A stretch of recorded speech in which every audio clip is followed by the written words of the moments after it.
If you like Celtic roots music, you might want to check out Kalos. They're kicking off their winter tour in Hood River this week.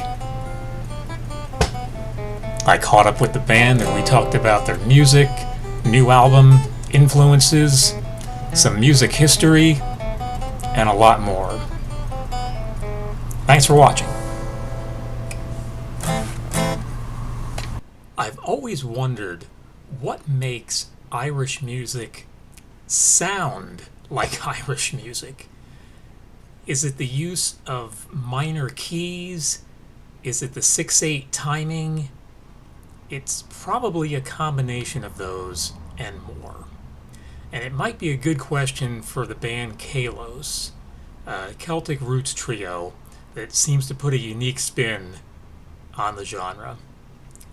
Kalos has only been a band for a few years, but each member has years of experience. We'll get some insight on how they make their music and what it's like to be in the band.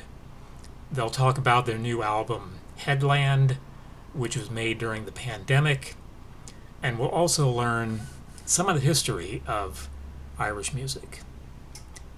My name is Jim Drake, and thanks for supporting Columbia Community Connection.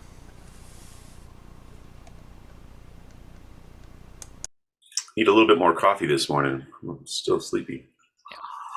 Good morning. Hey, good morning. Morning, Jeremiah. We're all here. I like this. It's symmetrical. There's 4 of us, and there's 4 boxes. It fits my screen perfectly. Yeah, 4 is a good number for Zoom. Yeah. That's great. Yeah, thanks you guys. Thanks so much for joining in today. And Thank you for having us. We're here with the band Kalos. And your website says that you're based in traditional Irish music and roots and all of that.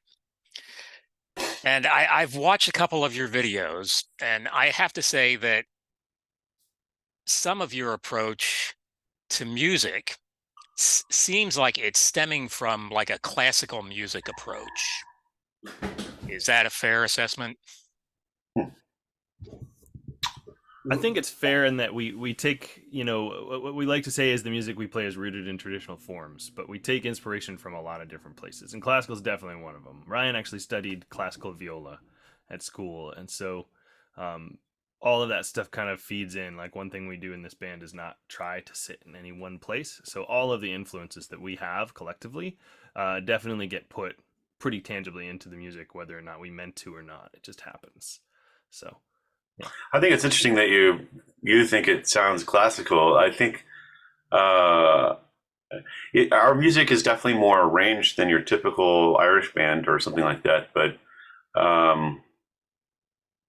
yeah, it's there is a certain element to classical that I definitely think we draw from, and that is there's kind of a narrative form which is has this idea of like creating a theme, and then you develop the theme, and then you kind of have a recap at the end.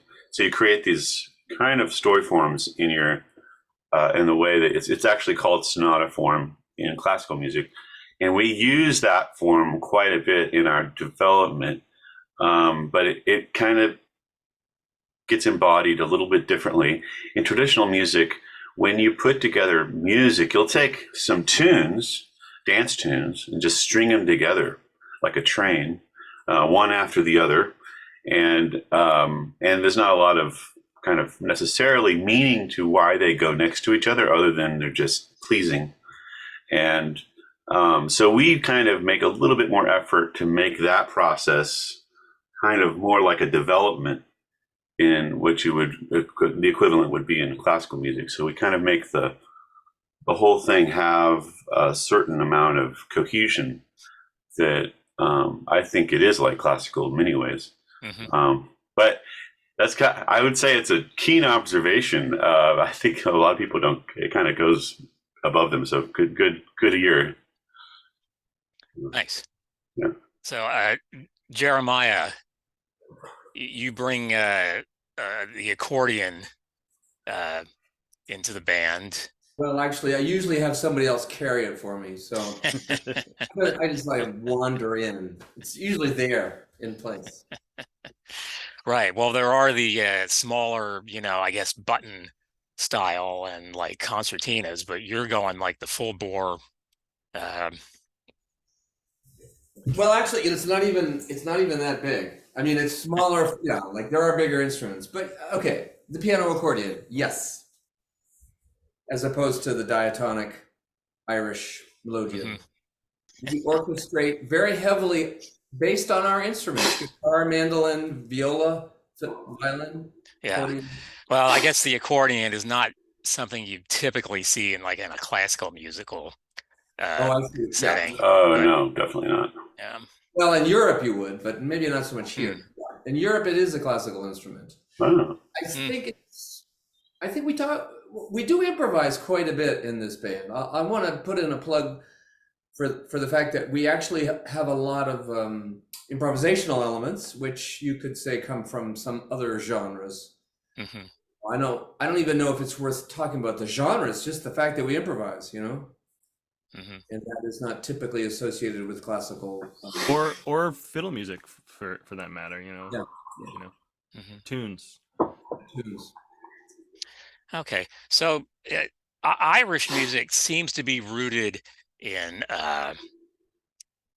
like I guess like minor chords, hmm. and You mean I'm wondering why is that? How did that start? Mm. Good question. Well, actually, there's a variety of keys that traditional music are based in. They do have minor keys in. I think specifically. So when you talk about major and minor, you're talking about modes, and this music comes from a period of time when modes was kind of in flux in Europe, and it was heavily influenced from the church, meaning the Catholic Church, and they had something called church modes, which were actually more than just major and minor. They had Mixolydian, they had Dorian, they had Aeolian. These are all Latin words that have meaning and Greek? tonality. What's that? Phrygian. Yes, that's Greek, right. Greek, Oh, not Latin. Greek. Excuse me. Yeah, yeah, you're right. It's Greek. So these informed heavily into Celtic idioms because it's a Catholic tradition, and people were singing or listening on Sundays to chant, and a lot of the church modes got into the kind of psyche and modern ear of that time. And so a lot of Irish music that evolved around this period come from those church modes, which Hmm. are more than just minor. They're kind of strange actually, and Irish tunes embody this more than anybody. And I think Eric can definitely speak to the fact that these tunes could be in many different keys. You kind of have to choose. Um, the pipes themselves only have so many limited notes, and they have a lot of drones that will play against these notes. So Hmm. there's a tonal center that's very different for pipes. I think the The, pipes are also part of what you may be touching on what you're hearing at times. Like one thing about the pipes is that because, as Ryan mentioned, they only have a limited number of notes, they often will use those different modes to create different sounds, to create different tonalities. So you get a lot of what Ryan referred to as Mixolydian, which is a sound that has a little bit of major and a little bit of minor. So the minor stuff really sticks out. You hear it really clearly, but even though it also has some major tonality as well, certain notes are different that create some of that feeling and that sound. But Hmm. the pipes do that in particular because that's how they create variety. yeah. So it is kind of minory. I totally hear that. I remember when I was a kid, I used to play American fiddle and do like bluegrass and old timey. And I remember going to a competition, fiddle competition, for the first time. I heard someone play an Irish tune, Hmm. and I was just struck by how different it sounded to my ear, and it did have that kind of dark quality to it, and I love it. It's one of the things I love about Irish music is Mhm. that mode. Yeah. Yeah. I know that a lot of bluegrass people do bring some of the Irish Yep, songs into their sets. right. So bluegrass is what it is it's actually Irish, Scottish, and African influenced music, just all being fused together. So yeah. So I'm reading that you guys are making a new album, and would you like to talk about that? It is made. Complete. Yeah, it's made. Oh, great. We can. We are, but yes, we would love to talk about it. We worked a lot on it.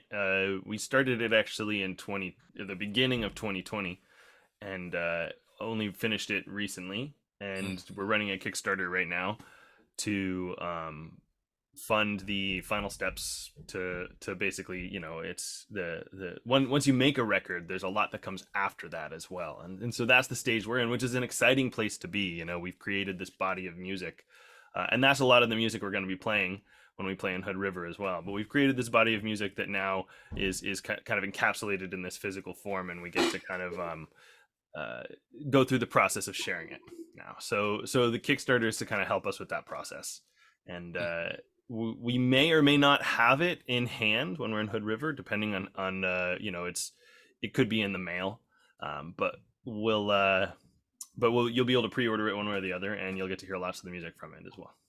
That's great. I was just listening to the whole thing today, and it's quite a journey. I mean, for us, it's just been really exciting to have this project. As Eric said, at the beginning of the pandemic, and then we couldn't see each other. Eric was in Canada. I mean, literally for 2 years we could see each other like this. So it's been incredible to come and finish it. We did, Ryan did all the engineering, the mixing, and we're really thrilled with it. I mean, yeah, we're proud of it in a way that I think we are often not with records, because we put a lot of work into this one. And it's been highly anticipated from us, so we're looking forward to getting out. Yeah, I bet, especially if this was something started during the pandemic. Yeah, it's gonna probably feel really good for you guys to be together and be able to create the music as it was meant to be heard, probably. Yeah, definitely. Exactly. Great. It's been fun and cool because one thing about us is that with the three of us have actually been playing together for many years, and we've known each other for many years, but we didn't become a band until late 2019. So that album, this album is really in a lot of ways it's the launch of Kalos, and so all that work that we put in is a combination of a long period of playing together. Yeah. So that's, I think, another reason that we're very excited about this album is it's a little bit unusual in that there's a lot more precedent in some ways. The music is new, but it's really kind of like the first example of the three of us together, Mm-hmm. And let's talk about, what does Kalos mean? It means beauty in Greek, actually. Which is interesting because, we talked about this the other day quite a bit. We didn't really want to pick a name that was going to be limiting, like an Irish name or a Scottish name or a name that says, oh, they play this kind of music, right? And so we don't play Greek music, and yet we're both, we're sort of like very influenced by many cultures, and that Ryan actually had the name Kalos in his head for years, I guess, and turns out, it means beauty, which is kind of cool because we're into that. We like the idea of bringing beautiful music into the world. So is Romeo. That's Romeo the dog. He's like a slow burning bark. I could hear her growl. I think one thing about it too that we liked is it is a Greek word for beauty, but it's sort of a classical beauty, a kind of the beauty of form. Is sort of it's the way it was used. And they often used it to refer to art, and we just kind of like that in the concept of music, sort of that structural beauty. That's sort of how we didn't necessarily think about this when we chose the name, but it did feel very fitting to us because that's kind of like the approach we take when we arrange and when we're making music. We spend a lot of time kind of together arranging, sorting things out, creating kind of things that are kind of structural and there's a form to them. And by the time we're done, so the name kind of fits that in a way. If we'd spelled it Kahlos, we would have made life easy for ourselves. Yeah, it's true. It's very well, true. we always like to say the other thing we like to say is that our name is if you're oops, I think it might be freezing here, but anyway, our name, if your name is Carlos and you're from Boston, that's how we say it. Kalos. Uh-oh. Right. Yeah, so the band Kalos, it means beauty. I was going to add to that you mentioned that we're kind of classical in our approach, and that's kind of the way in which we meant the word, not classical music, but classical art and the classical aesthetics, and what just we kind of feel like the world needs a little bit more beauty. So one of the things that has been a little bit of a journey for me is when I came to this music, I was really interested in celebrating my Scottishness and Irishness, and I still love that about this music. But I feel that it's really good to kind of recognize that these cultures do not have a monopoly on beauty, and there are a lot of other cultures around the world that have absolutely wonderful music. Everyone seems to have music of their own. So we just like to incorporate all of it, and we don't kind of pick winners. Mm-hmm. So. Is some of the music with lyrics, or is it all instrumental? So we have song. Yeah, we do. It's funny. Our repertoire choices for songs had been a real journey for us. Eric picks the songs, but he tries to find songs that have a little bit of an ambiguity with them or something like that. It's kind of hard to describe, but we with all of our music kind of happily for us lives in this very relative kind of dream place for us, and it's meant to be a very highly imaginative and narrative. It's kind of like an emotional narrative where there's a direction. It feels like you're almost on this journey, but that's what that direction is not specifically spelled out for you. You have to kind of interpret it. So there are tunes that we've written for people. We have a tune set for our kids that is pretty fun. And we have tunes that we've written for each other. We have songs that have been written by some incredible songwriters, some traditional, some new songs. There's one of the songs that we have is called Standing on the Shore. And it's kind of the song it's pretty much the title track. And it speaks to this idea of the headlands and being in this place of kind of navigationally unknown. It's a very interesting song. So, but it gave us an opportunity to explore this journey concept in our arrangement. And we do that a lot with our songs. It seems like the instrumental parts are almost as thick as the words themselves. So there's a kind of equality there in the way that we approach the song, where the instruments are like these storytellers, and they're going along with the song. They create like a tapestry or a soundtrack that goes along to the song. So it's a little different than I think your average song, to be honest with you. But yeah, I'm sorry if guys, do you have anything to add to that? I think that's definitely true. So there are songs, it's like I would say our repertoire is maybe 60% instrumental, 40% vocals. I mean, they're kind of close to half and half, but we do have a large body of instrumental stuff, as Ryan was saying. Mm-hmm. And a lot of it comes from the dance background, our history having to do with dance music and moving. And so, it's very energizing music, but a lot of the stuff that we love to play is slow and, orchestral too. Mm-hmm. Mm. Yeah, for a lot of years, right, in Hood River here, there was a group that puts on a monthly contra dance. Mm-hmm. Yep. Oh, cool. Well, people, I mean, if people have danced in Hood River, they would certainly recognize that element to our music, I think. Mm-hmm. Yeah, personally, we've each invested quite a lot into contra dance over the years. So that is certainly an influence in a lot of the choices that we've made. And I picture you guys being part of like, Seattle's folk life. Mm-hmm. Yeah, We've Mm-hmm. never done definitely. this together, but individually we all have, right? I'm Yeah. sure. Yeah, I've done folk life many years. And we play many events that are similar. Yes. That's definitely the kind of place you could find us. Mm-hmm.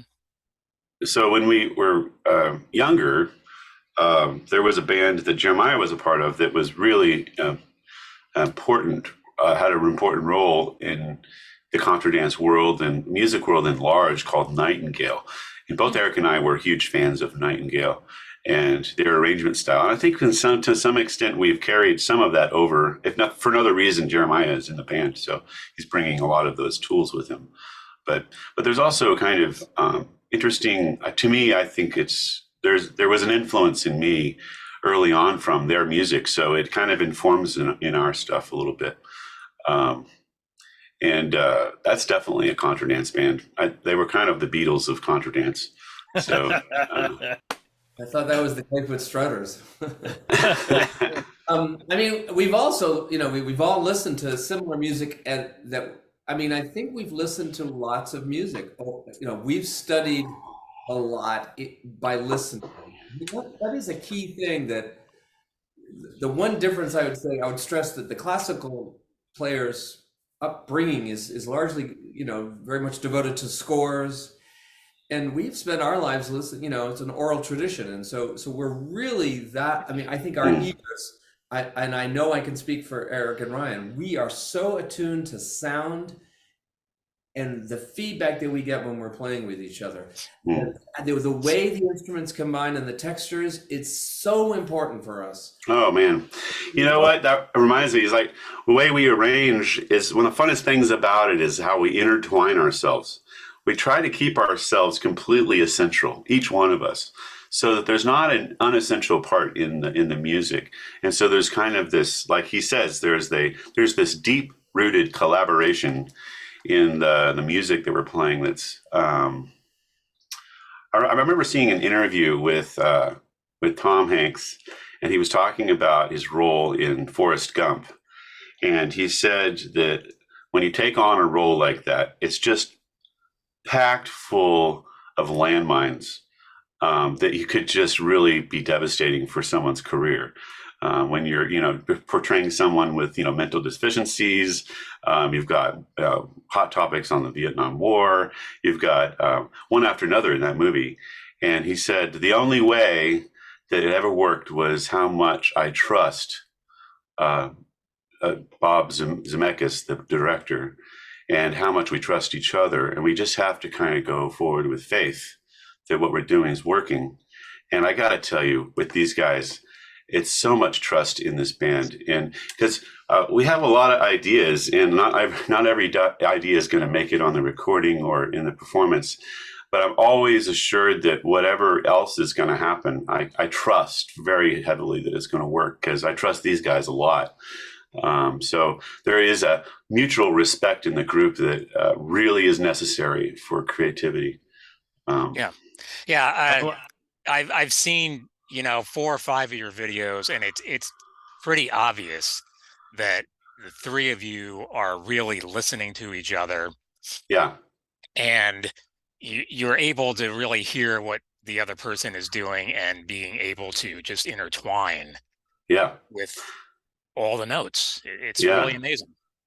Yeah, it's a reliability, a kind of like trust that it's working. It's a good place to sit as a musician. Is very comforting, Yeah. And for me, my favorite part about that is that, I think about when I teach music all the time, we talk about how there's all these different elements at play, these different facets that are happening, and you kind of have to learn each one individually, and so you can bring your head up and look at all the other ones. And when I'm playing with these two guys, it just makes that so easy, because I don't have to. We trust each other so much, and we have developed that communication that I can actually engage with the audience. I can look at the audience. I can experience being on stage in a live show or at a dance. So like that to me is really fun because we have that kind of simpatico, that trust that's there. It really opens us up to be able to just, now we have this music that we've made and we can really express it in an engaging way and get really sit in the experience of an evening. So Yeah. Well, I just want to thank each of you guys for joining in today and talking about your band, Kalos. You guys are coming to Hood River on Friday the 13th, I think. That's right. Wow. Which is a lucky day. Nothing's going to happen. For anybody who shows up, it'll be very lucky. Yeah. You're coming to a place called the Ruins. It's an old winery, and Hood River should be looking forward to this gig. Thank you very much. Yeah. We're looking forward to being there with you guys. Yeah, it's going to be fun. And maybe I'll try windsurfing out. You never know. Well, after the gig. All right, you guys. Thank you so much, and see you down the road. All right. Thanks, Jim. See you later, guys. All right.